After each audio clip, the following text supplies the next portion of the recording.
कर लेते हैं भारत की जनगणना की। हमने बात कर ही लिया कि ये सभी टॉपिक के लिए जितने भी एग्जाम है, सभी एग्जाम सभी परीक्षाओं के लिए महत्वपूर्ण है। वो चाहे सिविल का हो, चाहे टीचिंग का हो, चाहे वनडे का हो, सबको ये पढ़ना ही पढ़ना पड़ता है। ठीक है, अब क्वेश्चन के लेवल अलग होते हैं, सभी लेवल को हम टच करते हुए आगे बढ़ते हैं। अगर हम भारत की जनगणना की शुरुआत की बात करें, भारत की जनगणना की बात करें, हम पढ़ने वाले 2011 की जनगणना, लेटेस्ट जनगणना जो हुई थी, इसके इतिहास से लेकर वर्तमान में 2011 की जनगणना में किस राज्य की क्या स्थिति है, चाहे वो साक्षरता की बात हो, चाहे लिंगानुपात की बात हो, है ना, किसी भी सेगमेंट की बात हो, सभी को क्रमशः देखने वाले, बस धैर्य बना के आप जुड़िएगा। मैं इसको बार बार इसलिए कह रहा हूँ कि कई बार स्टूडेंट के मन में ये आता है कि शुरुआत के 5 मिनट वीडियो देखने बाद लगता है कि हमारे काम की चीज नहीं। आप मूवी में ऐसे टाइम वेस्ट करते होंगे, गाना सुनने में वेस्ट करते होंगे, थोड़ा सा वेस्ट कर लीजिए यहाँ पर। हो सकता है कि सभी एग्जाम के लिए आपको 2-4 क्वेश्चन यहाँ से मिल जाए प्रॉपर। ठीक है, चलिए, अगर हम सेंसस ऑफ इंडिया की बात करें, ये आपका लोगो दिख रहा भारत की जनगणना का, ये लोगो है सेंसस ऑफ इंडिया भारत की जनगणना का 2011 का। यहाँ पर आगे अगर बढ़ते हैं तो जो 2011 का सेंसस हुआ था, जो 2011 का जनगणना हुआ था, उसका एक थीम था, एक लोगो था, क्या? हमारी जनसंख्या हमारा भविष्य, है ना? इसे कहते हैं क्या? Our census, our census, census our future. ये जो आदर्श वाक्य है, जो थीम है, कई बार परीक्षाओं में पूछा गया, तो आप इस बात को जानते रहिएगा। ठीक, आवर सेंसस आवर फ्यूचर। जनगणना के इतिहास की अगर हम संक्षिप्त परिचय की बात करें, तो जनगणना का इतिहास आज से नहीं शुरू हुआ। जनगणना की बात अगर हम देखें, प्लेटो प्लेटो और अरस्तु के समय से देख ले, या भारत में देख ले हम, क्या कौटिल्य के समय से देख ले। कहने का मतलब इनके धर्म ग्रंथ जो देखेंगे, इनके द्वारा जो रचित ग्रंथ हैं, जो किताबें हैं, उनमें देखेंगे जनगणना का संक्षिप्त इतिहास वहां पर देखने को मिलेगा। कहने का मतलब इसकी शुरुआत वहां से आपको नजर आ जाएगी। ठीक, इसके आगे बढ़ते हैं, आजादी के पहले की बात करें, दादा भाई नौरोजी, नाम सुना होगा आपने, दादा भाई नौरोजी, इन्होंने सबसे पहले जनसंख्या की गणना करने का प्रयास किया था भारत। जनसंख्या की गणना करने के साथ साथ जो आर्थिक गतिविधियों को भी समझने का प्रयास किया था, किसने? दादा भाई नौरोजी ने। इस नाम को भी आप जानते रहिएगा, आपकी परीक्षा के दृष्टि से काफी महत्वपूर्ण चीज है। ठीक, प्रमुख तौर से हमें क्या पढ़ना है कि प्रॉपर जनगणना की एक सिस्टमेटिक तरीके से शुरुआत कब हुई। आजादी के पहले की बात करें, सबसे पहले नाम आता है, सर्वप्रथम जनगणना कराने का जो श्रेय जाता है, वो जाता है लॉर्ड मेयो को, है ना? लॉर्ड मेयो एक ब्रिटिशर था। इन्होंने 1872 में जनगणना कराने का काम किया था, और ये जनगणना आंशिक रूप से थी। कैसी थी? यह आंशिक जनगणना थी। ध्यान से समझना बात को, एक एक लाइन को, एक एक शब्द को आपको ध्यान से समझना है। क्वेश्चन यहां से मिस नहीं होने देंगे, ये दावा है आपसे। सर्वप्रथम जनगणना कराने का श्रेय दिया गया था लॉर्ड मेयो को 1872 में। ठीक, लेकिन जो नियमित जनगणना की शुरुआत हुई थी, वो हुई थी लॉर्ड रिपन के समय में, लॉर्ड रिपन के समय में 1881 को। ध्यान दीजिएगा, यहाँ पर जो 1872 है, 1872, कहीं कहीं आपको 71 भी देखने को मिलता है। क्या? 1871, लेकिन आप 72 मानिएगा। क्यों 72 मानना है? 72 इसलिए मानना है क्योंकि एनसीईआरटी को आधार बना के हम लोग चलते हैं, यही ऑथेंटिक स्रोत माना जाता है। तो एनसीईआरटी ने यही लिखा है 1872। ठीक, 1881 में लॉर्ड रिपन के समय से नियमित जनगणना की शुरुआत हुई। या आपसे अगर पूछा जाए नियमित जनगणना कराने का श्रेय किसे दिया जाता है, लॉर्ड रिपन को दिया जाता है, क्योंकि 1881 इसी सत्र के बाद से प्रत्येक 10 वर्ष में जनगणना कराना प्रारंभ हो गया। ठीक है, प्रत्येक 10 साल में जनगणना होती है। जनगणना से संबंधित कुछ महत्वपूर्ण बिंदुओं को हम समझ लेते हैं। देखिए, यह प्रत्येक 10 वर्ष में होता है। कब होता है? ये होता है क्या? प्रत्येक 10 वर्ष में एक बार जनगणना होता है। लेकिन ध्यान दीजिएगा, प्रत्येक 10 वर्ष में होता है। आपका जनगणना लास्ट टाइम कब हुआ था? 2011 में। 2011 में हुआ था। 2011 के बाद होना कब था? 2021 में। लेकिन कोविड के चलते, कोरोना के चलते 2021 की जनगणना नहीं हो पाई। ठीक है, क्लियर है बात? आगे इससे संबंधित कुछ महत्वपूर्ण विषयों के बारे में हम बात कर ले अगर, तो महत्वपूर्ण विषय क्या है ये देखिए संघ सूची का विषय है। किसका है? संघ सूची का विषय। क्योंकि हम जानते हैं 3 सूचियां हमारे पास, हमारे संविधान के तहत 3 सूचियां हैं। एक संघ सूची है, एक संघ सूची है, एक राज्य सूची है और तीसरी क्या है? समवर्ती सूची। समवर्ती सूची। संघ सूची में कानून बनाने का हक किसको है? कानून बनाने का हक किसको है? केंद्र सरकार को, सेंट्रल गवर्नमेंट को। और राज्य सूची में जो विषय आते हैं उस पर कानून बनाने का काम कौन करता है? राज्य सरकार। ये जो तीसरी सूची है उसका नाम क्या है? समवर्ती सूची। समवर्ती सूची में केंद्र और राज्य दोनों कानून बना सकते हैं, केंद्र और राज्य दोनों कानून बना सकते हैं। लेकिन जब स्थिति विरोधाभास की रहेगी, कहने का मतलब कभी टकराव होगा राज्य और केंद्र में, ऐसी स्थिति में समवर्ती सूची में बना हुआ कानून जो केंद्र सरकार बनाएगा उसी को मान्य किया जाएगा। ठीक है, राज्य की वहां पे मान्य नहीं किया जाएगा। क्लियर बात? आगे बढ़ते हैं। यह संविधान की धारा 246, कहने का मतलब आर्टिकल 246 है ना, ये चीज जानते रहिएगा। आर्टिकल 246। देखिए ये डेटा सभी महत्वपूर्ण इसलिए भी हो जाते हैं क्योंकि अभी सेंसस है ना पार्शियली चल रही है। तो यहाँ पर ये आपको याद रखना है किस अनुच्छेद के तहत जनगणना कराता है? कौन कराता है? केंद्र सरकार। केंद्र सरकार में भी कौन कराता है अभी आगे हम बात करेंगे। 246 के तहत संघ सरकार यानी केंद्र सरकार द्वारा कराए जाने का प्रावधान है। इसके आगे अगर हम बात करें जनगणना किसके द्वारा कराया जाता है, ये प्रश्न बार बार पूछा जाता है और ये कंफ्यूजन भी रहता है। यहाँ पर तो पीछे हमने कह दिया कि जनगणना कराने का काम कौन करता है? केंद्र सरकार करता है ना। केंद्र सरकार में कौन करता है? अगर हम स्पेशली अगर हम बात करें, यह कराया जाता है किसके द्वारा? गृह मंत्रालय के द्वारा। किसके द्वारा? गृह मंत्रालय यानी होम मिनिस्ट्री के द्वारा। होम मिनिस्ट्री के द्वारा कराया जाता है, प्रॉपर तरीके से नहीं, समझिएगा बात को। गृह मंत्रालय के अधीन कार्यरत होते हैं क्या? महापंजीयक या जनगणना आयुक्त, जिसे कहते हैं क्या? Registrar general. क्या कहते हैं?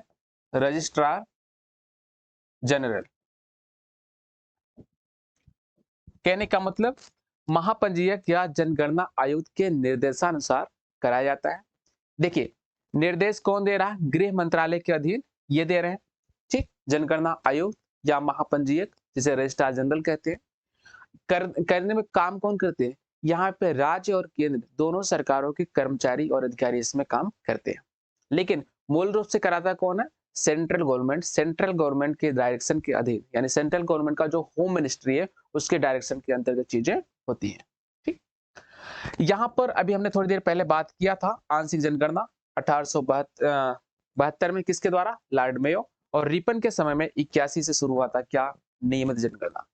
नियमित का मतलब अब क्या होगा? इसके बाद क्या हुआ था 81 के बाद? अब प्रत्येक 10 वर्ष बाद, प्रत्येक 10 वर्ष बाद, जिसे कहते हैं दशक, 10 वर्ष बाद जनगणना जनगणना कराया जाने लगा, कराया जाने लगा। ठीक, कहने का मतलब कानून ने, प्रावधान ने प्रत्येक 10 वर्ष में एक बार सेंसस कराया जाएगा, एक बार जनगणना कराई जाएगी। ठीक, जनगणना से संबंधित कुछ महत्वपूर्ण तथ्यों को हम समझ लेते हैं। देखिए आप स्क्रीनशॉट ले सकते हैं या इसका अगर आपको पीडीएफ चाहिए तो हमारे टेलीग्राम ग्रुप पर जुड़िएगा, तैयारी वर्ल्ड ऑफिशियल। क्या है टेलीग्राम ग्रुप? तैयारी वर्ल्ड ऑफिशियल। जो पहले जनगणना आयुक्त थे उनका नाम था हेनरी प्लाउडन। क्या पहले जनगणना आयुक्त कौन थे? हेनरी प्लाउडन। हम 2011 की जनगणना को पढ़ रहे हैं, तो 2011 के जो जनगणना आयुक्त हैं 2011 के, वो कौन थे? सी चंद्रमौली। नाम जानते रहिएगा, सी चंद्रमौली। ठीक, 2011 के जो पहले थे वो हेनरी प्लाउडन थे। एक महत्वपूर्ण तथ्य बार बार परीक्षा में पूछा गया, महाविभाजक का वर्ष, इसे कहते हैं क्या? ग्रेड डिवाइडिंग ईयर, है ना। ग्रेड डिवाइडिंग ईयर क्यों कहा जाता है? आते हैं इस पर। 1911 से 1921 को कहा जाता है क्या? महाविभाजक का वर्ष। महाविभाजक का वर्ष, ध्यान दीजिएगा। यहाँ पर आपको एग्जाम में 1911 से 21 नहीं, कभी कभी आपको ये भी देखने को मिल जाएगा सिर्फ क्या? 1921। 1921 कहने का मतलब ये किसकी बात हो रही है? जैसे 2011 की जनगणना आप पढ़ रहे हैं तो उसका मतलब क्या है? 2001 से 11 के बीच की बात हो रही है ना। यहाँ पर 1921 की बात हो रही, कहने का मतलब पिछले 10 साल का जो डेटा था, कब हमने रिलीज किया? 2021 में जनगणना के दौरान, उसी को हम मान रहे हैं। ठीक, तो 2021 की जो जनगणना थी उसमें इसे कहा गया क्या? महाविभाजक का वर्ष, यानी ग्रेट डिवाइडिंग ईयर। आजादी के पहले की बात हो रही है। ग्रेट डिवाइडिंग ईयर कहने का तात्पर्य क्या होगा? यहाँ पर क्या होता, जन्म दर और मृत्यु दर दोनों अधिक थी। क्या? जन्म दर और मृत्यु दर दोनों अधिक थी। अब जब दोनों अधिक थी तो यहाँ पर क्या हुआ? जनसंख्या काफी गिरी। क्यों? क्योंकि यह वही दौर था जब बहुत सारी बीमारियां, बहुत सारी महामारियां फैली और वहां पर जनसंख्या काफी घट गई। क्यों? जितने पैदा हो रहे थे उससे कहीं ज्यादा मरने लगे लोग। किसकी बात हो रही है? 1911 से 21 की बात, अपने देश की ही बात हो रही है। 1951 को कहा जाता है लघु विभाजक का वर्ष। ठीक, 1951 तक आते आते, चूंकि आजादी की बात है, यहाँ तक आते आते स्वास्थ्य सुविधाएं सही हो गई थी काफी हद तक। ठीक है, और लोगों को खान पान की चीजें उपलब्ध होने लगी थी। कहने का मतलब भुखमरी से लोगों को निपटाना मिलने लगा, बीमारियों का इलाज मिलने लगा, स्वच्छ जल की आपूर्ति लगभग होने लगे।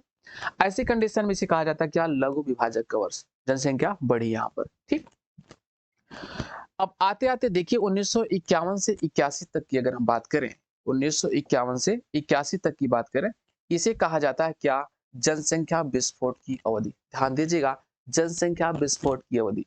जनसंख्या विस्फोट की कहने का मतलब, आप देखेंगे 1951 के पहले की जो जनसंख्या थी उसकी तुलना में काफी जनसंख्या बढ़ गई अगले 30 सालों में। क्यों? हम आजाद हो गए थे। क्या? हम आजाद हो गए थे। अरे भाई, ऐसी बात नहीं कि हम आजाद हो गए थे जनसंख्या इसीलिए बढ़ गई। आजाद हो गए थे का मतलब यहाँ पे कई सारी चीजों से आप लगा सकते हैं। ठीक, आजादी के बाद की बात हो रही है, आजादी की बात की बात। यहाँ पर क्या हुआ? बहुत सारी जो मूलभूत आवश्यकताएं हैं, जैसे स्वास्थ्य संबंधी चीजें, खान पान संबंधी चीजें, ठीक है, ये सारी चीजें यहाँ पे उपलब्ध होने लगी। देखिए, जब ये सारी उपलब्ध होने लगी चीजें तो क्या हुआ? इसमें क्या होगा? देखिए, जन्म दर तो ज्यादा था ही, ठीक है, और लेकिन मृत्यु दर में क्या हो गई? लोग मरना कम कर दिए, मृत्यु दर में गिरावट हो गई। जीवन प्रत्याशा लोगों की बढ़ गई। जीवन प्रत्याशा के लिए जो आप पढ़ेंगे, जनसंख्या में आगे पढ़ेंगे, जीवन प्रत्याशा लोगों की बढ़ गई। जो औसत उम्र थी वो लोगों की बढ़ने लगी। भाई, जब आपको खान पान सही मिल रहा है, आपको रहने के लिए आवास सही मिल रहा है, आप जब बीमार हो रहे हैं आपको दवाइयां समय से मिल जा रही है, ठीक है, जो प्राइमरी ट्रीटमेंट है वो सारी मिल जा रही है, तो आपकी उम्र तो जाहिर सी बात बढ़ेगी। तो यही कारण था कि आजादी के बाद 51 से 81 तक जनसंख्या विस्फोट की अवस्था रही, काफी जनसंख्या बढ़ गई। ठीक है, इसलिए इसको कहते हैं जनसंख्या विस्फोट की अवधि। अब 3 प्रश्न यहां से आप जानते रहिएगा। 11 से 21 महाविभाजक का वर्ष, 51 लघु विभाजक, और 51 से 81 क्या कह देंगे? जनसंख्या विस्फोट की अवधि, मतलब बहुत तेजी से बढ़ी। ठीक, 1951 में आजाद भारत की पहली जनगणना हुई थी। जाहिर सी बात है, 1951 में आजाद भारत की, यानी 1947 में हमें आजादी मिली। 1947 में आजादी मिलने के बाद, है ना, 4 साल बाद 1951 में पहली बार जनगणना हुई और उस जनगणना में 14 विषयों को सम्मिलित किया गया। कितने विषय? 14 विषय। ध्यान दीजिएगा, 1951 में जब पहली बार जनगणना हुई, 14 विषय को सम्मिलित किया गया था। हम चूंकि 2011 को पढ़ रहे हैं, तो 2011 में कितने विषय थे? 29 विषय। ध्यान दीजिएगा, कितने विषय थे? 29। आप पेन और पेपर लेके सारी चीजों को नोट करते रहिएगा, ये आपके लिए बेनिफिट की चीज रहेगी। ठीक, तो यहाँ पर क्या हुआ? 29 विषय रहे। कब की बात हो रही है? 2011 की जनगणना में। ठीक, कुछ और महत्वपूर्ण बिंदुओं के बारे में हम चर्चा कर लेते हैं। क्या? आदर्श वाक्य क्या था? हमारी जनसंख्या हमारा भविष्य, इसके बारे में बात कर सकते हैं। क्या? Our census our future. ठीक, यह स्वतंत्र भारत की 7वीं जनगणना थी। ध्यान दीजिएगा, जनगणना की शुरुआत कब से हुई थी प्रॉपर तरीके से? 1881, है ना। 1881 से क्या हुआ था? नियमित। किसके समय से? लॉर्ड रिपन के समय से। ठीक है, आप किसी भी एग्जाम की तैयारी करें, चाहे वो किसी भी टीचिंग के exam, TGT, PGT, LT grade, GIC प्रवक्ता, असिस्टेंट प्रोफेसर, नेट जेआरएफ, अगर भूगोल से दे रहे हैं, ठीक, या इसके अलावा जनरल स्टडी आप किसी भी एग्जाम के लिए पढ़ रहे हैं, या वनडे एग्जाम की तैयारी कर रहे हैं, या स्टेट पीसीएस की तैयारी कर रहे हैं, आप किसी भी राज्य से संबंधित हो, किसी भी राज्य से बिलोंग करते हैं, जनगणना आपको पढ़ना ही पढ़ना है। और दावे के साथ कह सकता हूं कि सिस्टमेटिक तरीके से एक ही जगह सारी चीज और कोई प्रोवाइड नहीं किया है। मैं करने की कोशिश इसलिए कर रहा हूं कि आपको उसका लाभ मिले। ठीक। 1881 में आते हैं इस पर। 1881 में नियमित जनगणना की शुरुआत। अगर यहां से गिने 1881 से प्रत्येक 10 साल करके गिने तो ये जो जनगणना 2011 की हुई थी वह थी 15वीं जनगणना। ठीक। कौन सी थी? 15वीं। लेकिन आजाद भारत की पहली जनगणना कब हुई थी? 1951 में। और 1951 के आधार पर गिने तो कौन सी जनगणना थी? 7वीं। ध्यान दीजिएगा, 2011 की जनगणना आजाद भारत की 7वीं और नियमित तौर पर 15वीं जनगणना थी। फिर से नियमित तौर पर 15वीं थी और आजादी के बाद की 7वीं। ठीक है। कुल इसमें 29 विषय थे, इसको हमने पीछे भी बताया था। उस इसमें 29 विषयों को सम्मिलित किया गया था। इनके जनगणना आयुक्त थे सी चंद्रमौली। कब की बात हो रही है? ये 2011 की बात हो रही है। सी चंद्रमौली जनगणना आयुक्त थे। ठीक। नागालैंड, इस जनगणना में क्या देखने को मिला? देखिए, जनसंख्या बढ़ रही हमारे देश की और 2050 तक हम विश्व के सबसे ज्यादा पॉपुलेशन वाले राष्ट्र बन जाएंगे। ठीक है। कब तक? 2050 तक। लेकिन आपको अगर हम बताएं कि भारत में जितने भी राज्य हैं, अगर राज्यों की जनसंख्या को देखें, नागालैंड एकमात्र ऐसा राज्य था जहां पे जनसंख्या में गिरावट दर्ज की गई। ध्यान रखिएगा, प्रश्न खूब पूछा गया है। किस राज्य में जनसंख्या में गिरावट दर्ज की गई? तो वह राज्य है आपका नागालैंड। ठीक है। एकमात्र राज्य जहां जनसंख्या में कमी आई। कितनी कमी आई थी? 0.6%। ये माइनस में चला गया। अभी आगे हम बात करेंगे इस डेटा को। ठीक। भारत के अगर हम क्षेत्रफल को देखें पूरे विश्व में भारत की स्थिति को देखें, एक रफ आइडिया से देखेंगे। इसका लोकेशन कहां पर है? यहीं पर मिलता है ना? इसका लोकेशन यहीं पर मिलता है। यहां पे इसके क्षेत्र को देखें, जो पूरे विश्व का भूभाग है, जितनी भूभाग है, जितना क्षेत्र है, भौगोलिक क्षेत्र, उसका केवल 2.4% है भारत में। कहने का मतलब जितना क्षेत्रफल पूरे ग्लोब का है 2.4% है, लेकिन इस 2.4% क्षेत्रफल पर पूरे विश्व की 17.5% आबादी निवास करती है। ध्यान दीजिएगा, केवल 2.4 यानी 2.4% भूभाग पर पूरे विश्व की 17.5% आबादी निवास करती है। कहां पर? भारत में। ठीक। इन डेटाओं को आप जानते रहिए। इनके जनगणना से संबंधित कुछ इंटरेस्टिंग तथ्यों की अगर हम बात करें, पूरे विश्व में आप इन 6 देशों को देख लीजिए। America, Indonesia, Brazil, Pakistan, Bangladesh और जापान। अगर इनकी कुल जनसंख्या को मिला दिया जाए, कितने देश हैं यहाँ पे? 6 देश हैं। इन 6 देशों की अगर जनसंख्या को मिला दिया जाए तो भारत की जनसंख्या के बराबर होगा। कहने का मतलब इन 6 देशों में जितनी पॉपुलेशन है उतना अकेले हमारे भारत में है। गर्व का विषय है ना? गर्व का विषय भी, क्योंकि हम भूगोल के विद्यार्थी हैं, भूगोल पढ़ रहे हैं। तो मानव एक संसाधन है। जब हमारे पास संसाधन ज्यादा है तो किसी मामले में हम आगे हैं। आगे हम बात करेंगे, इसका पॉजिटिव इंपैक्ट भी होता है और नेगेटिव भी होता है। वो डिपेंड करता है कि हम उसको कैसे यूटिलाइज करते हैं, है ना? जैसे आपके पास मोबाइल फोन है, आप उसको सही तरीके से यूटिलाइज कर रहे हैं तो आपके लिए वो सकारात्मक चीज है, गलत तरीके से नकारात्मक चीज है। ऐसे ही पॉपुलेशन भी हमारी। ठीक। 2050 तक हम विश्व के सबसे अधिक जनसंख्या वाले देश बन जाएंगे। कहने का मतलब हमारी पॉपुलेशन विश्व में सबसे ज्यादा हो जाएगी। अभी कौन है? अभी चाइना दूसरे नंबर पर। 2050 तक हम इसको पीछे छोड़ देंगे। ये कब की बात हो रही है? ये 2011 की डेटा के बाद, मतलब अनुमान लगाया गया। जो 2011 की जनगणना हुई थी, इसके आधार पर क्या लगाया गया? अनुमान लगाया गया। हो सकता है 2050 नहीं, उससे पहले भी हम क्रॉस कर जाए, पर यह एक अनुमान है। ठीक। आगे देखते हैं। देखिए, ये तो बेसिक चीजों को हमने देख लिया। हमने पहले ही बताया कि वीडियो थोड़ी सी लंबी हो सकती है। आपको धैर्य बना के पढ़ना है, क्योंकि सारी चीजें एक ही जगह मिलनी है और आप जो मजेदार चीजें मिलने वाली हैं अभी मिलने वाली हैं। आगे हमें क्या क्या पढ़ना है इसके बारे में चर्चा कर लेते हैं। सबसे पहले हम पढ़ेंगे 10 की वृद्धि, ये क्या होता है, और सर्वाधिक 10 की वृद्धि दर किसकी है और सबसे कम किसकी है। फिर पढ़ेंगे साक्षरता दर। पहले हम पढ़ेंगे पूरे देश की साक्षरता दर कितनी है। इसके बाद हम पढ़ेंगे किस राज्य की साक्षरता दर सबसे ज्यादा है और किसकी सबसे कम है। फिर हम पढ़ेंगे पुरुषों एवं महिलाओं के बारे में, किस राज्य में पुरुषों की ज्यादा है, किसमें महिलाओं की ज्यादा है, किसमें पुरुषों की कम है, किसमें महिलाओं की कम है। आगे हम पढ़ेंगे लिंगानुपात। लिंगानुपात क्या होता है इसके बारे में पढ़ते हुए चलेंगे। फिर जनसंख्या घनत्व पढ़ेंगे। अनुसूचित जाति, अनुसूचित जनजाति। कहने का मतलब अनुसूचित जाति की संख्या किस राज्य में अधिक है, इनकी प्रतिशतता किस में अधिक है, किस में कम है। इसी तरीके से अनुसूचित जनजाति के बारे में हम पढ़ लेंगे, है ना। शिशु लिंगानुपात पढ़ेंगे, शिशु लिंगानुपात किस राज्य में शिशु लिंगानुपात ज्यादा है, किस में कम है ना। इसके बाद हम पढ़ेंगे ग्रामीण नगरीय जनसंख्या वितरण।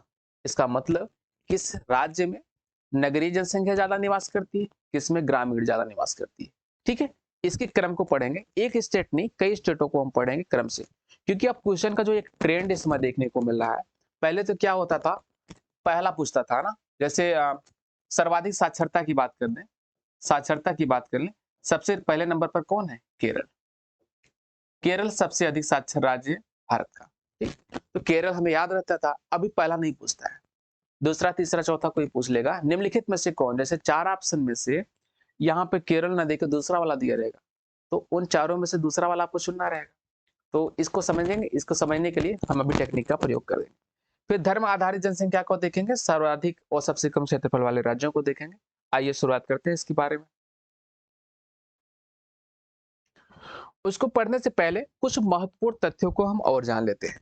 महत्वपूर्ण तथ्य कौन कौन से, जैसे आप जानते हैं ना, सबसे ज्यादा और सबसे कम वाले, पहले पहले वाले को हम देख लेते हैं। जैसे सर्वाधिक आबादी वाला राज्य की अगर हम बात करें, उत्तर प्रदेश से सर्वाधिक आबादी वाला राज्य लगभग 20 करोड़ के आसपास, है ना।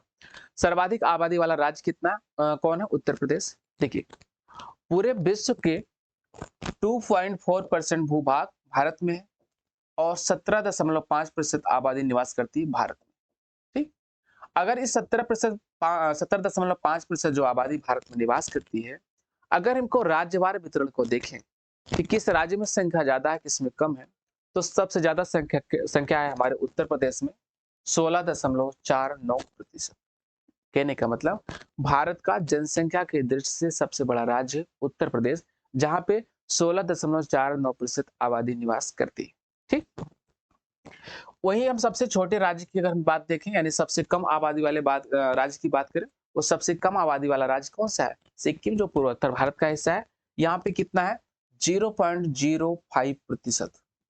समझिएगा कितना डिफरेंस है। जहां पर उत्तर प्रदेश में 16.49% आबादी निवास करती है, वही यहाँ पर 0.05% आबादी निवास कर रही है। इसके बाद हम बात कर लेते हैं सर्वाधिक आबादी वाला केंद्र शासित प्रदेश। ध्यान दीजिएगा, आपको सर्वाधिक या न्यूनतम किसी भी डेटा को आप पढ़ रहे हैं, सर्वाधिक पढ़ेंगे तो राज्य का भी पढ़ेंगे और केंद्र का भी पढ़ेंगे, न्यूनतम पढ़ रहे हैं तो राज्य का भी पढ़ेंगे और केंद्र का भी। उसी कड़ी में देखते हैं, यहाँ पर सर्वाधिक आबादी वाला केंद्र शासित प्रदेश की बात करें तो दिल्ली है। दिल्ली में, जबकि ये क्षेत्रफल काफी कम है, दिल्ली का क्षेत्र काफी कम है, लेकिन यहाँ पर 1.38% आबादी निवास करती है। यहाँ पे जनघनत्व भी बहुत ज्यादा है। जनघनत्व क्या होता है आगे हम चर्चा करेंगे भी। सबसे ज्यादा आबादी केंद्र शासित प्रदेश में कहां पर है, दिल्ली की। और सबसे कम की बात कर लेते हैं, लक्षद्वीप में 0.01%। ध्यान दीजिएगा, इन महत्वपूर्ण डेटा का आप स्क्रीनशॉट ले लीजिए। अगर आपको पीडीएफ चाहिए होगा तो आप आ जाइएगा टेलीग्राम ग्रुप पर। ठीक, सर्वाधिक लिंगानुपात की बात करें, लिंगानुपात सबसे ज्यादा केरल में है, सबसे ज्यादा लिंगानुपात केरल में है। लिंगानुपात का मतलब प्रति 1000 पुरुषों पर कितनी महिलाएं, है ना। प्रति 1000 पुरुष है, अगर 1000 पुरुष देखें, इन पुरुषों पर कितनी महिलाएं, यहाँ पर कितनी है, 1084 महिला। कहने का तात्पर्य क्या हुआ कि केरल में पुरुषों की तुलना में महिलाओं की संख्या ज्यादा है। ठीक, सबसे कम लिंगानुपात की बात करेंगे, सबसे कम लिंगानुपात की बात करेंगे वो कहां पर है, हरियाणा में 879, 879। कहने का मतलब 1000 पुरुष है यहाँ पर, तो 1000 पुरुषों पर वनली यानी सिर्फ 879, 879 महिलाएं हैं। लिंगानुपात सबसे कम किसका है, हरियाणा का। ठीक, एक और दूसरी डेटा को हम देखते हैं, सर्वाधिक साक्षरता की बात करें, सर्वाधिक साक्षरता किसका है, केरल का 93.9%। कहने का मतलब लगभग ये किसके है, 94% का। आप एग्जाम में आपको यही डेटा देखने को मिलेगा, 94%। एक तुलना करिए, यहाँ पे साक्षरता ज्यादा है और लिंगानुपात ज्यादा है, कहां पर, केरल में। अगर सबसे कम साक्षरता की बात करें, सबसे कम साक्षरता कहाँ का है, बिहार का, जिसमें है 63.8%। बात समझा आप लोगों ने? चीजों को आपको रटना नहीं, कैसे पढ़ना, बस एक बार धैर्य बना के देखते चलिए। अभी मैं बता रहा हूँ कैसे आपको चीजें याद रखनी है, ठीक है? याद रखने के लिए, याद रखाने के लिए हम हैं यहाँ पर। तो यहाँ पे महत्वपूर्ण कुछ डेटा को आपने देख लिया, आगे देखते हैं। आगे देखते हैं। 2011 की जो जनगणना हुई थी, जो 2011 की जनगणना हुई थी, उसकी अगर हम आबादी की बात करें, उसकी आबादी कितनी थी? 121.09 करोड़। कितनी आबादी थी? 121.09 करोड़। ठीक है? अगर यही तुलना करें हम 2001, क्योंकि लेटेस्ट 2011 की है और इससे पहले जनगणना कौन सी हुई थी? 2001 की। यहाँ की आबादी आपको देखने को क्या मिलेगा? 118.1 करोड़। कहने का मतलब 2011 में 2001 की तुलना में आबादी काफी अधिक बढ़ी। ठीक है, आगे देखते हैं। अगर 2011 की जो जनगणना हुई थी, इसमें महिलाओं एवं पुरुषों को अलग अलग रूप से देखें, क्या हमको देखने को मिल रहा है? यहाँ पे 62.37 इतने करोड़ पुरुष हैं और इतनी करोड़ क्या है? महिलाएं। परसेंटेज के हिसाब से देखें, 82.1% क्या है? पुरुष है और 65.5% क्या है? महिलाएं। ठीक, कहने का मतलब क्या हुआ? यहाँ पे डेटा में कुछ गड़बड़ी लग रहा है, इसको आप मत मेंशन करिएगा। यहाँ पे बात किसकी हो रही है? इतनी इतनी संख्या है किसकी? 62.37 करोड़ और ये कितना है? 58.64 करोड़। किसकी बात हो रही है? यहाँ पे लिंगान सॉरी, यहाँ पे पुरुषों एवं महिलाओं की संख्या की बात हो रही है। ठीक है, महत्वपूर्ण राज्यों की जनसंख्या प्रतिशत की बात कर लेते हैं। देखिए, यहाँ से प्रश्न खूब आपको देखने को मिलता है। यहाँ से प्रश्न खूब देखने को मिलता है। कैसे मिलता है? यहाँ पर आपने थोड़ी देर पहले अभी देखा था कि भारत का एकमात्र राज्य उत्तर प्रदेश है जहां पर आबादी सबसे ज्यादा है ना? आबादी की दृष्टि से यहाँ पर संख्या सबसे ज्यादा है। सबसे ज्यादा होने का मतलब क्या है, इस बात को हम समझते हैं। ठीक, 1 मिनट।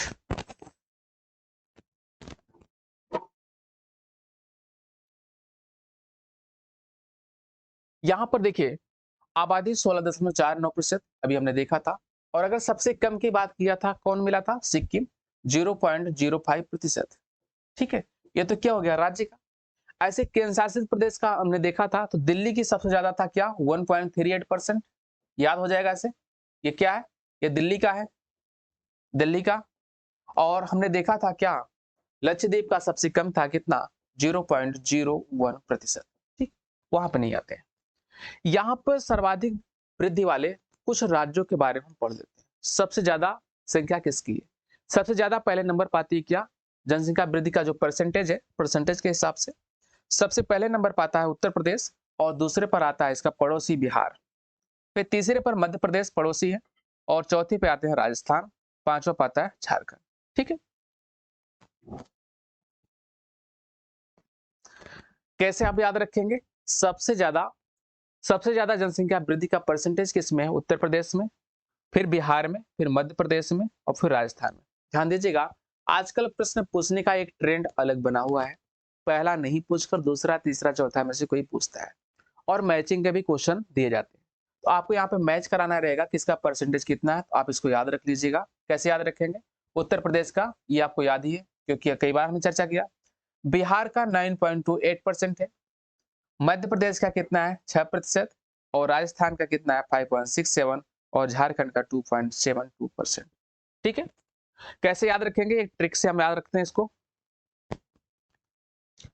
ट्रिक क्या है? देखिए, इसको कर लेंगे क्या हम? उबिहा उबिया मध्य राज्य। ठीक, देखिए ये कोई टेक्निक वोक्निक कुछ होती नहीं है। सही चीज तो ये है कि अगर आपको चीजें समझ में आ रही है तो टेक्निक है, नहीं तो फिर क्या है? बेकार की बातें। ठीक है,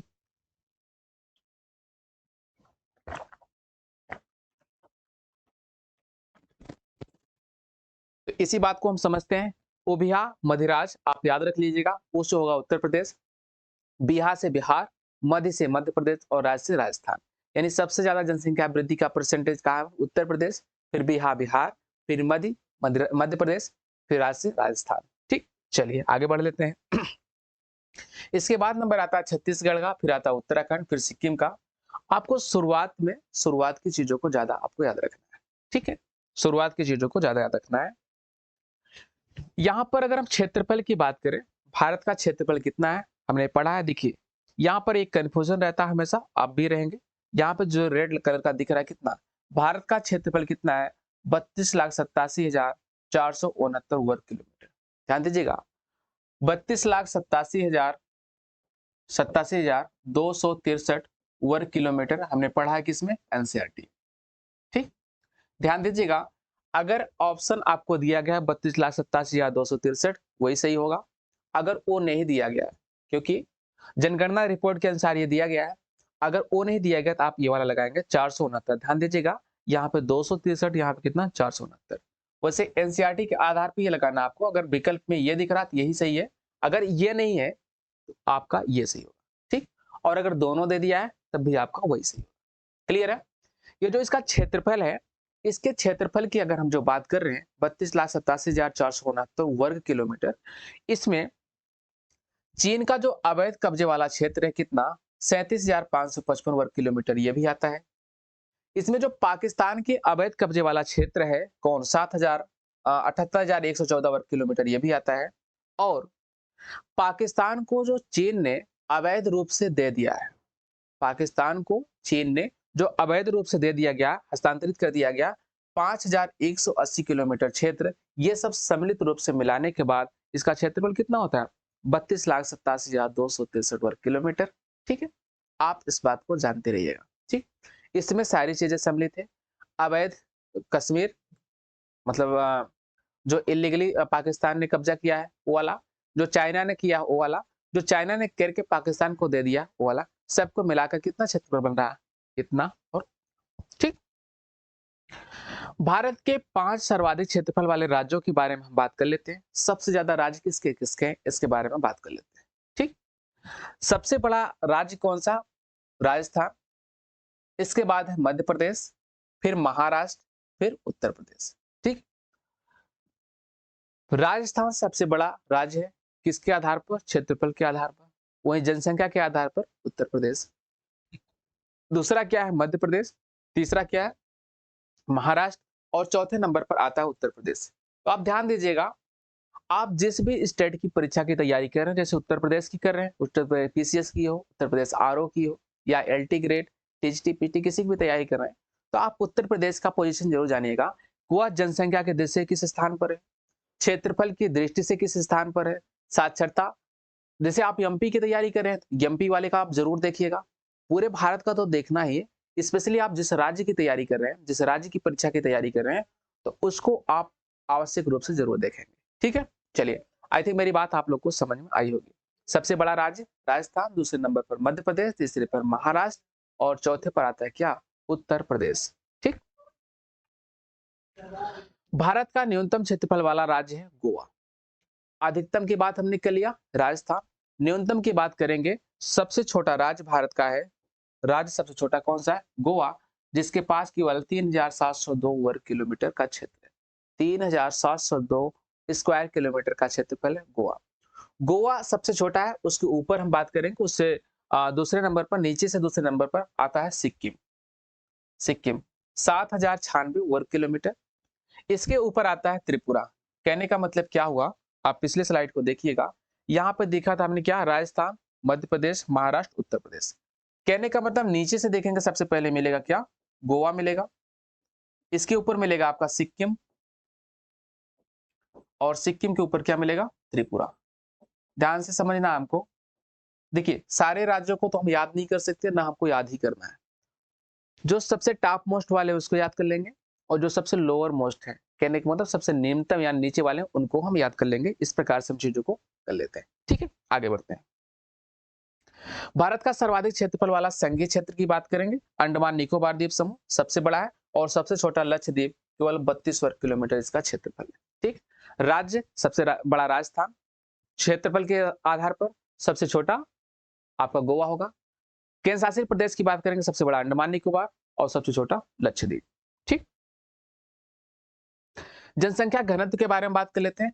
जनसंख्या घनत्व की बात करें, 2011 की जनगणना के अनुसार 382 व्यक्ति प्रति वर्ग किलोमीटर। देखिए जनघनत्व तो कैसे हम निकालते हैं कि प्रत्येक स्क्वायर किलोमीटर, जैसे 1 किलोमीटर लंबाई, 1 किलोमीटर चौड़ाई, 1 किलोमीटर का क्षेत्र हो गया, इसमें कितनी आबादी निवास करती, वही क्या कहलाता है, जनसंख्या घनत्व। औसत रूप से निकाला जाता है कि किसी राज्य का कितना क्षेत्र है ना, और उसमें कितनी आबादी, उसी को भाग देकर हम निकालते हैं। तो 382 382 82 करने का मतलब 382 व्यक्ति प्रति वर्ग किलोमीटर भारत की जनसंख्या घनत्व है। वही 2001 की बात करेंगे तो वहां पे कितना था, 324 व्यक्ति प्रति वर्ग किलोमीटर, कब, 2001 में। और आप, मैं बार बार ये बात कर रहा हूं, जैसे जनसंख्या घनत्व हम पढ़ रहे हैं, आप जिस स्टेट की तैयारी कर रहे हैं, यूपी की कर रहे हैं, यूपी की, एमपी की कर रहे हैं, झारखंड की कर रहे हैं, राजस्थान की कर रहे हैं, तो वहां का जनसंख्या घनत्व जरूर देखिएगा। ठीक है, उत्तर प्रदेश की बात करेंगे अभी हम, 829। सर्वाधिक जनघनत्व वाले राज्यों के बारे में बात कर लेते हैं। क्या है, सबसे ज्यादा घनत्व किसका है, बिहार का, 1106 व्यक्ति प्रति वर्ग किलोमीटर। ये क्या है, व्यक्ति व्यक्ति प्रति वर्ग किलोमीटर। ध्यान दीजिएगा, अगर विकल्प में पहला ऑप्शन नहीं है, जैसे बिहार को हटा के ये दे दिएगा, निम्नलिखित में सर्वाधिक जनघनत्व वाला राज्य कौन सा है, पश्चिम बंगाल हो जाएगा। अगर पश्चिम बंगाल भी ऑप्शन में नहीं, क्या होगा, केरल होगा। तो आपको ऊपर के कम से कम 3 तो याद ही रखना, कम से कम 3 तो याद ही रखना। सबसे ज्यादा बिहार कितना, 1106, फिर पश्चिम बंगाल 1028, फिर इसके बाद नंबर आता है केरल का 860, फिर हम याद करेंगे अगर उत्तर प्रदेश की तैयारी कर रहे हैं तो क्या, 829। याद रखिएगा कितना, 829। एमपी का है तो एमपी, झारखंड का झारखंड, ऐसे आपको याद रखना। सबसे कम जनघनत्व की बात करेंगे, सबसे कम घनत्व मिलता है किसका, अरुणाचल प्रदेश का, 17 व्यक्ति मिलते हैं, क्या, 1 वर्ग किलोमीटर क्षेत्रफल पर। प्रत्येक स्क्वायर किलोमीटर क्षेत्रफल क्या मिलता है, सबसे कम जनघनत्व। देखिए, अब आपके मन में यह सवाल आ रहा होगा कि ये सारे राज्यों को हमें कैसे याद रखना है। ध्यान दीजिएगा, मैं जितना बता रहा हूं आप शब्द से फॉलो कर लीजिए, आपके क्वेश्चन कभी गलत नहीं होंगे। कैसे, देखिए, एक ही दिन में सारी चीजें रटी नहीं जाएंगी, आप 1 से 2 बार 3 बार इसको देखेंगे। ठीक है, दूसरा काम क्या करना है आपको, ये लिखना है। और एक दिन में आपकी परीक्षा तो इतनी करीब नहीं होगी, कम से कम 1 महीने, आप किसी भी परीक्षा की तैयारी करोगे, आपके पास 1 महीना 15 दिन का समय तो होगा ही, 15-20 डेटा ही है। तो आप एक दिन में एक याद करिए ना, एक दिन में 1 या 2 याद कर लीजिए, सबसे ज्यादा, सबसे कम याद कर लीजिए। और उसको क्या करना है, याद करने के साथ साथ आप उसको रिकॉल करिए, अगले दिन फिर उसको सोचिए माइंड में, फिर अगले दिन उसको माइंड में सोचिए, चीजें क्लियर हो जाएंगी। एक सार्टिक बनाते हैं इसका, क्या क्या बनाते हैं, ये देखिए, सबसे कम जनघनत्व की बात हो रही है, क्या बना लेते हैं हम, आरू मिसी, आरू मिसी मणिनाग, मणिनाग मतलब क्या होगा, और से होगा अरुणाचल प्रदेश, मे से मिजोरम, सी से सिक्किम, मण से मणिपुर और नाग से नागालैंड। सबसे कम घनत्व की बात हो रही है, क्या, आरू मिसी, आरू मिसी, मिसी मणि नाग। समझ गया ना, सबसे कम जनघनत्व किसका है, अरुणाचल का, फिर मिजोरम का 52, सिक्किम का 86। ठीक, आरू मिसी मणि नाग। इसी तरीके से अगर हम केंद्र शासित प्रदेश को देखें, सबसे ज्यादा घनत्व किसका है, दिल्ली का, 11,320 व्यक्ति प्रति वर्ग किलोमीटर आपको मिल जाएगा। कहने का मतलब प्रत्येक स्क्वायर किलोमीटर क्षेत्रफल पर आपको कितने लोग मिल जाएंगे, 11,320 व्यक्ति। यानी 1 किलोमीटर में कितने लोग मिल रहे हैं, औसतन 11,320 व्यक्ति। वहीं सबसे कम की बात करेंगे, सबसे कम की बात करेंगे कहाँ, केंद्र शासित प्रदेश में, तो आ जाएगा कौन, अंडमान निकोबार द्वीप समूह। यहाँ पे सिर्फ 46, सिर्फ 46 व्यक्ति प्रति वर्ग किलोमीटर मिल जाएंगे, कहाँ पे, केंद्र शासित प्रदेश अंडमान निकोबार में। ठीक, देखिए, दिल्ली का तो सब जान रहे हैं, है ना, दिल्ली का बहुत बार परीक्षाओं में पूछा गया है। अब ट्रेंड बदला है थोड़ा सा, दूसरे तीसरे नंबर का दे देता है कौन सबसे ज्यादा जनसंख्या घनत्व वाला है। तो आप याद रखिएगा, दूसरे नंबर पर चंडीगढ़ 9,258, तीसरे पर पुदुचेरी 2,547। ये डेटा आपको याद हो ना हो, लेकिन ये राज्यों का क्रम आपको याद होना चाहिए। ठीक, दिल्ली, चंडीगढ़, पुदुचेरी। 10 की वृद्धि दर की बात कर लेते हैं थोड़ी सी। 10 की वृद्धि दर का मतलब होता है कि एक दशक में, जो कि जनगणना होती है कितने साल में, 10 साल में, 10 साल में एक बार जनगणना होती है। तो 10 की वृद्धि का मतलब प्रत्येक 10 साल में जनसंख्या में कितनी बढ़ोतरी या घटोतरी हुई। भाई जाहिर सी बात, घटोतरी तो हमारे यहाँ हो नहीं रही, बढ़ ही रही।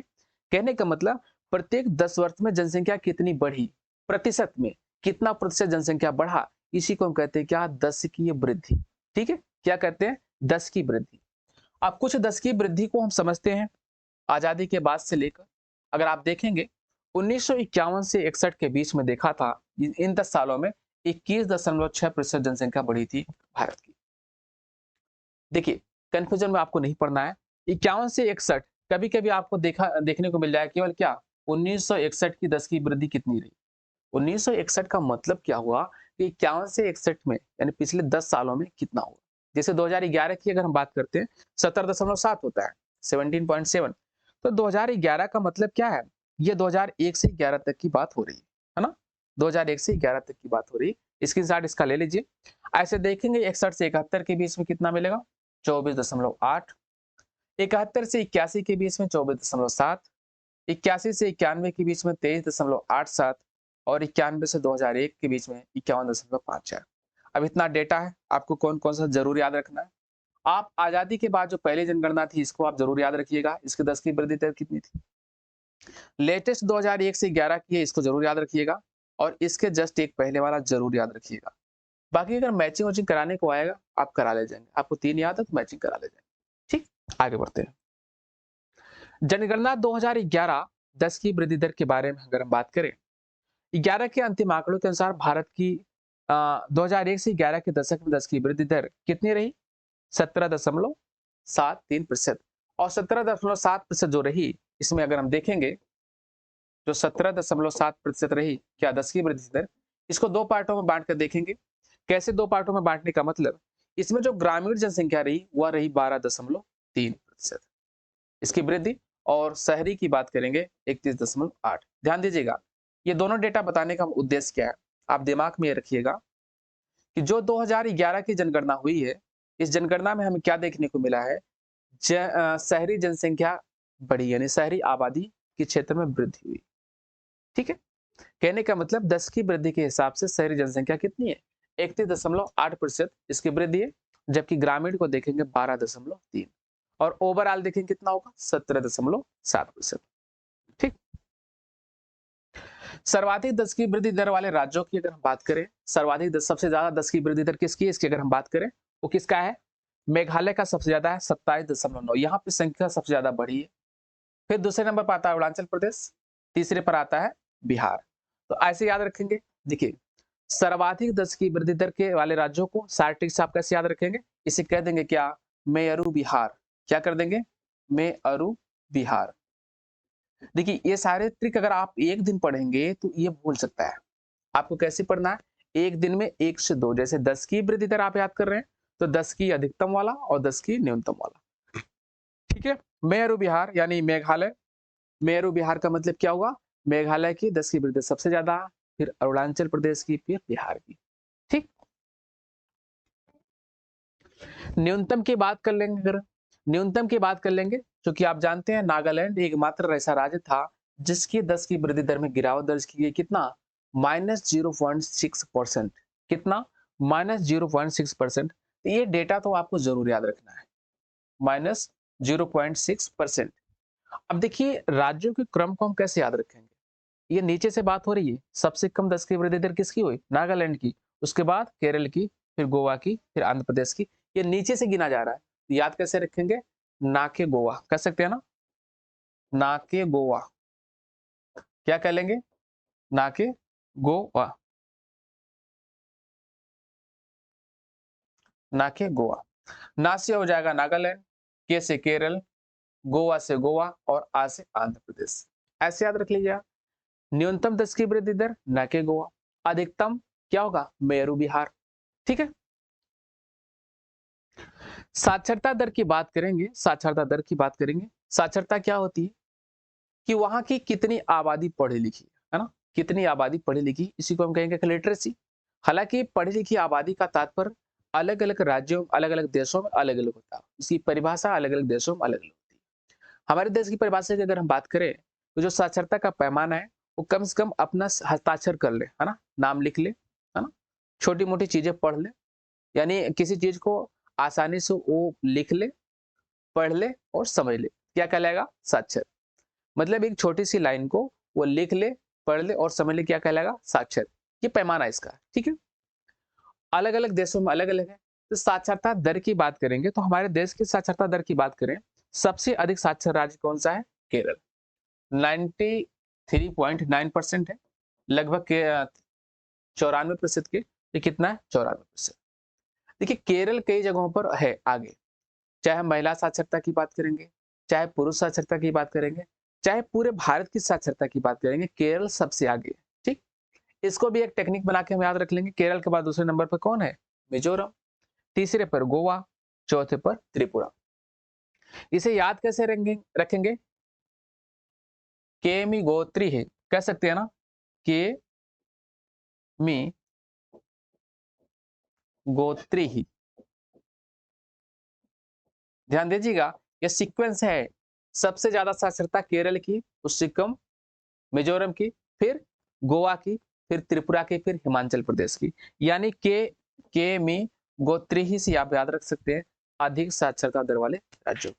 ठीक, सबसे ज्यादा है केरल की 94%, मिजोरम की 91, फिर 88.7, 87.2, यानी 89 घटता चला जाएगा। ऐसे अगर हम देखेंगे, न्यूनतम साक्षरता की बात कर लेंगे।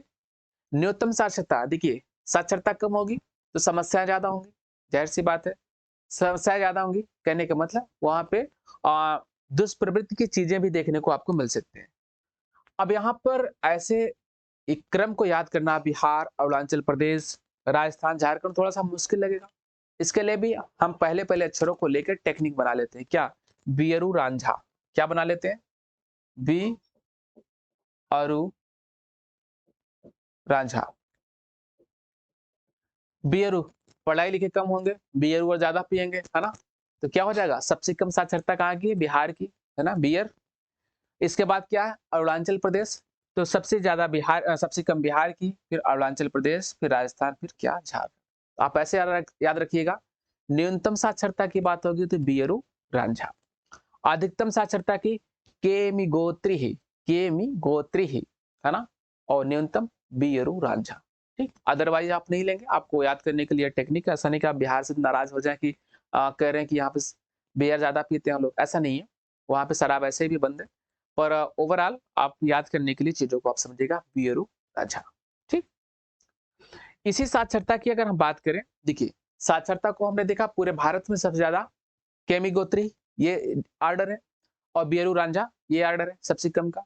अगर पुरुष साक्षरता की बात करें, पुरुष साक्षरता में भी वही चीज है, केरल, मिजोरम, गोवा, त्रिपुरा।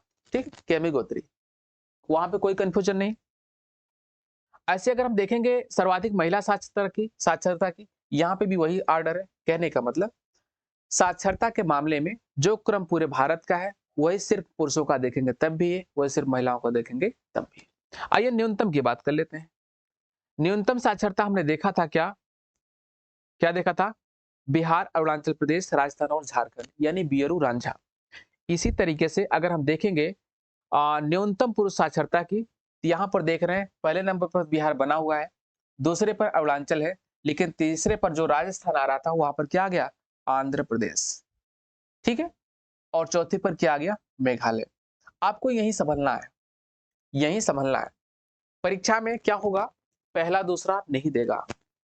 ऐसा हो सकता है कि पहला दूसरा न दे, जब क्वेश्चन का लेवल आपको बढ़ाना रहेगा, है ना, आपको फंसाना रहेगा। तो आप याद रखिएगा, जब न्यूनतम पुरुष साक्षरता की बात होगी तो जो पूरे भारत की वो तो रहेगी बिहार, अरुणाचल प्रदेश, वो तो है।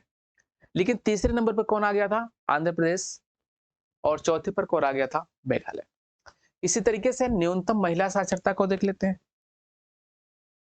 न्यूनतम महिला साक्षरता को देखेंगे तो क्या होगा? यहाँ पर देखिए पहले नंबर पर बिहार अभी भी बना हुआ है।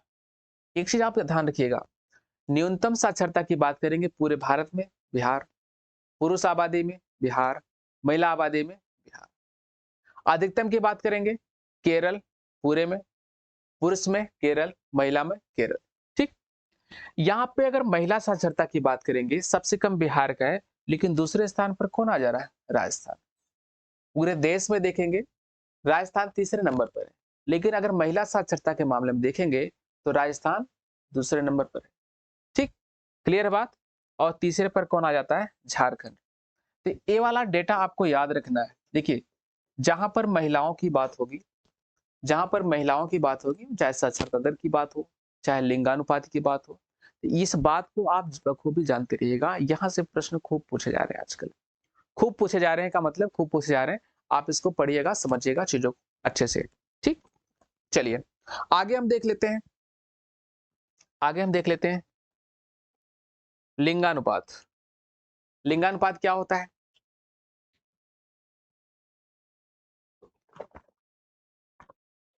ठीक है, लिंगानुपात का मतलब होता है प्रत्येक 1000 पुरुष पर महिलाओं की कितनी संख्या? महिलाओं की संख्या, प्रत्येक 1000 पुरुष पर जो महिलाओं की संख्या, उसे हम क्या कहते हैं? लिंगानुपात।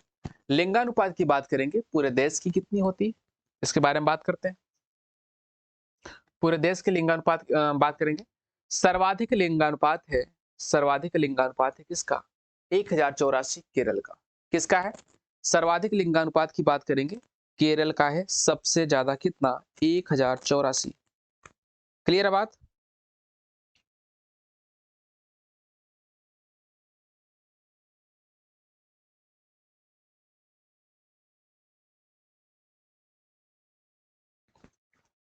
देखिए, लिंगानुपात में एक डेटा और आपको बता दे रहे हैं। पूरे देश के लिंगानुपात की बात करेंगे 943 है। कितना है? 943। लिंगानुपात भारत का कितना है? कहने का मतलब औसत रूप से अगर देखेंगे, भारत पर 1000 पुरुषों पर महिलाओं की संख्या कितनी है? 943। 1000 पुरुषों पर महिलाओं की संख्या कितनी है? 943। और वहीं वहीं पर अगर इसको देखेंगे हम क्या, वहीं पर देखेंगे अगर ग्रामीण क्षेत्र में देखेंगे, ये होता है कितना? 949, ये मिल जाएगा आपको। लेकिन यही शहरी क्षेत्र में देखेंगे, क्या मिलेगा? 929। बात को समझ गए? अगर हम यहाँ पे लिंगानुपात की बात करें, देखिए प्रश्न पूछा जाता है कि 2011 की जनगणना के अनुसार देश की ग्रामीण आबादी का लिंगानुपात कितना है? तो आप ग्रामीण का कितना है? 949। शहरी का कितना? 929। अगर ओवरऑल देखेंगे कितना है? 943। क्लियर? अब हम देखते हैं किस राज्य की सबसे ज्यादा, किसकी कम है। केरल सबसे टॉप पर है, कितना? 1084। केरल का 1084। कहने का मतलब केरल में 1000 पुरुषों पर 1084 महिलाओं की संख्या ज्यादा है। ठीक, तो यहां पर दूसरे नंबर पर आता है कौन? तमिलनाडु 996। तीसरे पर है आंध्र प्रदेश 993। और चौथे पर है मणिपुर 992। और छत्तीसगढ़ 991। अब देखिए, पहला तो हमें याद रहेगा, लेकिन पहला नहीं पूछा तो केरल के बाद कौन आता है? तमिलनाडु। इसको भी सार्टिक सब समझते हैं, क्या कह लेंगे? कह लेंगे क्या? के तमी, के तमी आमच कह सकते हैं। के तमी आमच, ये किसकी बात हो रही है? ये हो रही बात किसकी? लिंगानुपात की। के तमी आमच सबसे ज्यादा केरल का, फिर तमिलनाडु का, फिर आंध्र प्रदेश का, फिर मणिपुर का, फिर छत्तीसगढ़ का। तो के तमी आमच से आप याद रख सकते हैं। क्लियर बात? एक प्रश्न का ट्रेंड और भी चला है, ऐसे डेटा देकर मैच कराना रहता है। तो आप एक दिन में एक ही पढ़िए, जैसे लिंगानुपात पढ़ रहे हैं तो लिंगानुपात ही पढ़ लीजिए। ठीक है, बाकी और विषय आप पढ़ते रहिए। साक्षरता पढ़ रहे हैं तो साक्षरता ही पढ़ते रहिए। ऐसे जनसंख्या के क्वेश्चन गलत नहीं होंगे। गलत न होने का मतलब ये डेटा हर साल बदलना नहीं है, प्रत्येक 10 साल में बदलेगा। तो आप एक बार ढंग से पढ़ लिए तो हल्का सा रिकॉल करके आप एग्जाम में जाएंगे, गलत नहीं होगा। तो आसानी से 2-3 क्वेश्चन पढ़ जा रहा है तो क्या दिक्कत है आपका? अच्छी बात है ना। न्यूनतम लिंगानुपात की बात करेंगे, सबसे कम किसका है? हरियाणा का है। ठीक है, हरियाणा का है। तो अभी तो जम्मू और कश्मीर ये केंद्र शासित प्रदेश के रूप में हो गया, लेकिन इसको याद कैसे रखेंगे? हरी जर्सी, हरी जर्सी पाऊं। ठीक, हरी जर्सी। देखिए, जम्मू और कश्मीर ये दूसरे नंबर पर था, लेकिन अब ये क्या है? केंद्र शासित प्रदेश है। ठीक, इसकी बात कर ले, लेकिन याद रखने के लिए 8 टिक अपनाएंगे। हरी जर्सी पाऊं सबसे कम 879 हरियाणा की। फिर जम्मू एंड कश्मीर की 889 था। फिर तीसरे नंबर पर सिक्किम 890। इसके बाद पंजाब 895। और लास्ट में क्या है आपका? उत्तर प्रदेश चौथे नंबर पर। उत्तर प्रदेश का आप याद रखिएगा, अगर आप उत्तर प्रदेश की परीक्षा की तैयारी कर रहे हैं तो कितना है? 912, सबसे कम हरियाणा का। ठीक, इसी तरीके से अगर हम देखेंगे अधिकतम अनुसूचित जाति वाले पर्सन का, क्या सबसे ज्यादा अनुसूचित जाति यानी एससी कैटेगरी के लोग सबसे ज्यादा कहां पर मिलते हैं? उत्तर प्रदेश में। दूसरे नंबर पर पश्चिम बंगाल है, तीसरे नंबर पर बिहार है। ध्यान दीजिए, कम से कम आप 3 याद रखिएगा, उत्तर प्रदेश, पश्चिम बंगाल, बिहार। कंफ्यूजन आपको नहीं पालना है। यहाँ पे एससी की संख्या के दृष्टि देख रहे हैं, किसके आधार पर? संख्या, एससी की सर्वाधिक संख्या के आधार पर सबसे ज्यादा संख्या कहां पर है? उत्तर प्रदेश में, फिर पश्चिम बंगाल पे, फिर बिहार। सबसे अधिक संख्या हो गई, सबसे कम संख्या देख लेते हैं। एससी की सबसे कम संख्या कहां पर मिलेगी? सबसे कम संख्या आपको देखने को मिलती है मिजोरम में। यह प्रश्न खूब पूछा गया है। निम्नलिखित में से किस राज्य में अनुसूचित जाति की संख्या सबसे कम है? कहां पर? मिजोरम में। दूसरे नंबर पर आता है मेघालय। कई बार ऐसा होगा मिजोरम नहीं ऑप्शन रहेगा, केवल मेघालय रहेगा, तो आपको मेघालय लगाना है, ठीक है। तीसरे नंबर पर कौन आता है? गोवा। तो आप कम से कम 3 डेटा को याद रखिएगा, मिजोरम, मेघालय और गोवा सबसे कम है। सबसे ज्यादा की बात करेंगे उत्तर प्रदेश, पश्चिम बंगाल। पश्चिम बंगाल के बाद कौन आया था भैया? पश्चिम बंगाल के बाद कौन आया था? यही ना, बिहार, आपका पड़ोसी है ना। तो उत्तर प्रदेश, पश्चिम बंगाल, बिहार सबसे ज्यादा, और सबसे कम की बात करेंगे मिजोरम, मेघालय और गोवा। सर्वाधिक अनुसूचित जाति प्रतिशतता, ध्यान दीजिएगा, अनुसूचित जाति के बारे में तो आपने देख लिया, सबसे ज्यादा कहां पर मिल रहा है? उत्तर प्रदेश में। सबसे कम मिजोरम में। लेकिन परसेंटेज की बात करें, प्रतिशतता की बात करें, सबसे ज्यादा प्रतिशतता कहां पर है? पंजाब की। दूसरे नंबर पर क्या? हिमाचल प्रदेश का। यह प्रश्न खूब पूछा गया है, क्योंकि ज्यादातर हम रटे होते हैं सबसे ज्यादा संख्या तो उत्तर प्रदेश में, तो प्रतिशतता भी वहां पर होगी, पर ऐसा नहीं है। उत्तर प्रदेश की आबादी ज्यादा है, उस आबादी में कितना परसेंटेज है उस हिसाब से देखेंगे तो कम है ना। परसेंटेज के हिसाब से देखेंगे, पंजाब में सबसे ज्यादा है, दूसरे पर हिमाचल प्रदेश, और तीसरे नंबर पर पड़ता है क्या? बंगाल। उत्तर प्रदेश हमारा आ जाता है कितना? चौथे नंबर पर। किस नंबर पर? 4th नंबर पर, ठीक। परसेंटेज के हिसाब से देखेंगे, किसकी? ये एससी की बात हो रही है, एससी की परसेंटेज के हिसाब से देखेंगे, सबसे पहले पंजाब, फिर हिमाचल, हिमाचल के बाद कौन आता है? बंगाल, बंगाल के बाद उत्तर प्रदेश, ठीक। अब आगे हम बात करते हैं सर्वाधिक अनुसूचित जनजाति यानी एसटी की बात कर लेते हैं, शेड्यूल ट्राइब की बात करते हैं। सबसे ज्यादा शेड्यूल ट्राइब कहां पर मिलते हैं? मध्य प्रदेश में। पड़ोसी राज्य है मध्य प्रदेश, है ना। इसके बाद क्या? दूसरे नंबर पर महाराष्ट्र आता है और तीसरे नंबर पर उड़ीसा, ठीक। सबसे ज्यादा एसटी, सबसे ज्यादा शेड्यूल ट्राइब यानी अनुसूचित जनजाति के लोग कहां मिलेंगे? मध्य प्रदेश, दूसरे पर महाराष्ट्र, तीसरे नंबर पर उड़ीसा। इसी तरीके से सबसे कम का देख लेते हैं, सबसे कम एसटी वाले कहां मिल जाएंगे? आपको मिलेंगे सबसे कम गोवा में, दूसरे नंबर पर है सिक्किम, तीसरे नंबर पर है उत्तराखंड, ठीक है। पहले पर क्या है? गोवा, दूसरे पर सिक्किम, तीसरे पर उत्तराखंड। इसी के आधार पर हम देखेंगे, अगर प्रतिशतता जैसे हमने देखा था, एसटी की प्रतिशतता सबसे ज्यादा एसटी प्रतिशत किस राज्य में मिलता है? वो मिलता है किसमें? मिजोरम, 94.4%। आप इस डेटा को याद रखना, ठीक। दूसरे पर आता है किसका नंबर? नागालैंड का, नागालैंड का 86.5, और तीसरे पर आता है मेघालय। ध्यान रखिएगा, मेघालय में एसटी की प्रतिशतता ज्यादा है, लेकिन संख्या के हिसाब से देखेंगे कहां पर है? संख्या के हिसाब से मध्य प्रदेश में, लेकिन परसेंटेज के हिसाब से कहां पर है? मिजोरम में। ध्यान दीजिएगा, एक एक करके आपको पढ़ना है ऐसे। परसेंटेज किसका? एससी का। परसेंटेज किसका? एसटी का। सबसे ज्यादा एससी कहां पर है? सबसे कम कहां पर है? सबसे ज्यादा एसटी कहां पर है? सबसे कम कहां पर? इस आधार पर आपको चीजों को समझना है, ठीक। आगे देखते हैं, सर्वाधिक नगरीय जनसंख्या, आपको बोल मत होइए, बस खत्म होने वाला है, थोड़ा सा ही बचा है। सर्वाधिक नगरीय जनसंख्या वाले राज्यों की अगर हम बात करें, सबसे ज्यादा नगरीय आबादी यानी शहरी आबादी मिलती कहां पर? महाराष्ट्र पर, और दूसरी मिलती है आपके उत्तर प्रदेश में, ठीक है। तीसरी मिलती है तमिलनाडु। कहने का मतलब सबसे ज्यादा नगरीय आबादी कहां पर मिलती है? महाराष्ट्र में, यानी शहरी आबादी महाराष्ट्र में। दूसरे नंबर पर उत्तर प्रदेश, तीसरे पर तमिलनाडु, और चौथे पर आ जाता है आपका पश्चिम बंगाल। कौन आ जाता है? पश्चिम बंगाल। तो ध्यान दीजिएगा, सीक्वेंस याद रखना है, 1 2 3 4। सीक्वेंस इसलिए याद रखना कि कई बार आपको पहला वाला न देकर दूसरा तीसरा दिया रहेगा, ठीक। इसी तरीके से सबसे कम की बात कर लेंगे। सबसे कम शहरी आबादी कहां पर मिलती है? सिक्किम में। सिक्किम को कहते हैं क्या? गांवों का राज्य। क्या कहते हैं? गांवों का राज्य। कहने का तात्पर्य क्या हुआ कि सिक्किम में गांवों की संख्या सबसे ज्यादा है, यानी यहाँ के ज्यादातर आबादी क्या है, ग्रामीण है। ज्यादातर आबादी क्या है, ग्रामीण है।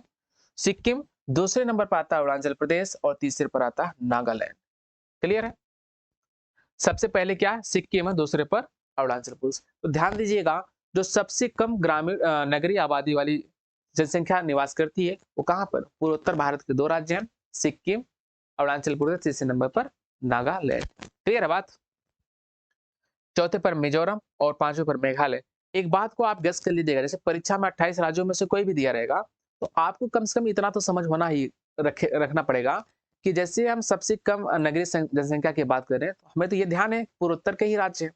तो जाहिर सी बात है, पूर्वोत्तर के अलावा कोई राज्य रहेगा तो उसको तो हम कैलकुलेट नहीं करेंगे, उसको तो हम छोड़ के आगे बढ़ेंगे। क्लियर है बात? क्लियर है, तो आगे बढ़ते हैं।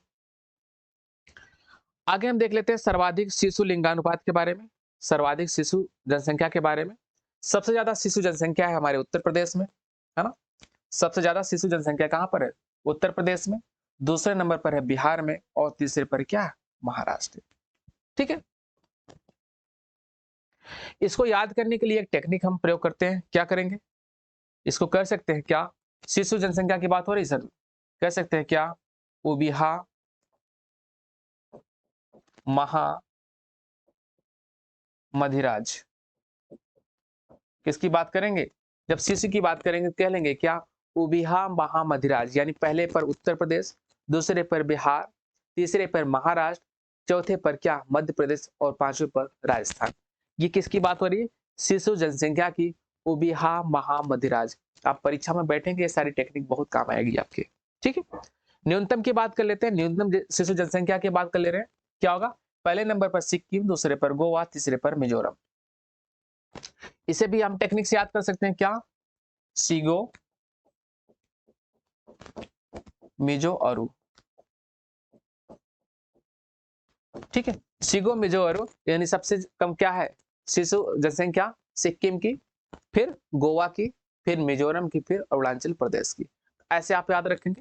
पहले नंबर पर क्या है, सिक्किम, सबसे कम, यानी शिशु जनसंख्या की अगर हम बात देखेंगे, सबसे नीचे पर मिलेगा क्या, सिक्किम। क्यों, क्योंकि सबसे कम है। उससे ऊपर गोवा, फिर मिजोरम, फिर अरुणाचल प्रदेश।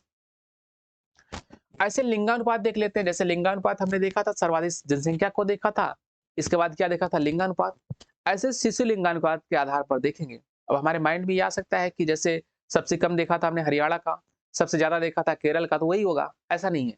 शिशु लिंगानुपात की अलग कैलकुलेशन है, किस राज्य में ज्यादा है किसमें कम, उस पर हम बात कर लेते हैं। सर्वाधिक शिशु लिंगानुपात वाले राज्यों की हम बात करेंगे, तो सबसे अधिक शिशु लिंगानुपात कहां पर है, उत्तर प्रदेश में। ध्यान दीजिएगा 972, इस डेटा को याद रखिएगा। इस डेटा, जहां पे महिलाओं और बच्चों की बात हो, उस डेटा को आप रट डालिएगा। ठीक, ध्यान दीजिएगा। यहाँ पर एक चीज और देखने को मिला था, सर्वाधिक शिशु आबादी कहां पर है, उत्तर प्रदेश में, और सर्वाधिक शिशु लिंगानुपात कहां पर है, उत्तर प्रदेश में। ठीक, दूसरे नंबर पर आता है कौन, मिजोरम, और तीसरे पर आता है मेघालय। ठीक है, और चौथे पर छत्तीसगढ़, केरल। ऐसे तो पढ़ते जाएंगे, लेकिन कम से कम ऊपर के आप तीन जरूर याद रखिएगा, क्या, उत्तर प्रदेश, मिजोरम और मेघालय। यानी एक उत्तर प्रदेश है, दो राज्य कहां कर, पूर्व उत्तर भारत के नॉर्थ ईस्ट। ये सर्वाधिक हो गया। देखते हैं न्यूनतम लिंगानुपात के बारे में। न्यूनतम कहां कर, देखिए हरियाणा में लिंगानुपात सबसे कम है, कितना था, 879, 879। यह हरियाणा का लिंगानुपात है। हरियाणा में अगर हम शिशु लिंगानुपात की बात करें, कितना है, 834 है। यानी हरियाणा में लिंगानुपात भी कम है, और शिशु लिंगानुपात की बात करेंगे वो भी कम है, वो भी कम है। दूसरे नंबर पर आता है क्या, हरियाणा का पड़ोसी पंजाब, हरियाणा का पड़ोसी पंजाब। ठीक है, तीसरे पर जम्मू कश्मीर है, और चौथे पर क्या है, राजस्थान। अगर राज्यों को देखें, अब जम्मू कश्मीर बाहर, तीसरे नंबर पर राजस्थान ही होगा, क्योंकि जम्मू कश्मीर अब आपका राज्य नहीं है, वो क्या, केंद्र शासित प्रदेश है। ठीक, आई थिंक यहां तक बात आप लोग को समझ में आई होगी। ठीक, ये महत्वपूर्ण चीजें थी जनसंख्या से संबंधित, और आप लोगों ने, हमें लगता है, एंजॉय किया होगा, खूब बढ़िया से चीजों को समझा होगा। बीच में आपको ऐसा भी लगा होगा कि बोरिंग चीजें हो रही हैं, क्या चीजें बताई जा रही हैं, बार बार वही चीजें। तो आपको याद करने का एक ही बढ़िया टेक्निक है, आप उसको एक दिन में एक करके याद रखिएगा। और यकीन मानिए, आप यकीन क्या मानना है, आपके पास आजकल संसाधन खूब उपलब्ध है, आप नेट से या कहीं से भी आप प्रीवियस ईयर के क्वेश्चन को उठाकर देखेंगे। जनसंख्या से जो प्रश्न पूछे जाते हैं, इससे बाहर शायद कुछ आपको देखने को नहीं मिलेगा। एक चीज हमने जानबूझ के नहीं बताया, धर्म आधारित जनगणना को आप उसको देख लीजिएगा, बहुत थोड़ा सा डेटा आप उसको समझ लीजिएगा। बाकी किसी भी परीक्षा की आप तैयारी कर रहे हो, सबके लिए महत्वपूर्ण है, चाहे सिविल की हो चाहे वनडे की। आज क्लास को ओवर करते हैं, मिलते हैं कल एक नई कक्षा के साथ, ठीक है। और बहुत जल्दी हम प्रोग्राम लेकर आ रहे हैं टीएसटी पीएचडी का, तो वेट करिए, ठीक। जय हिंद आप सबको।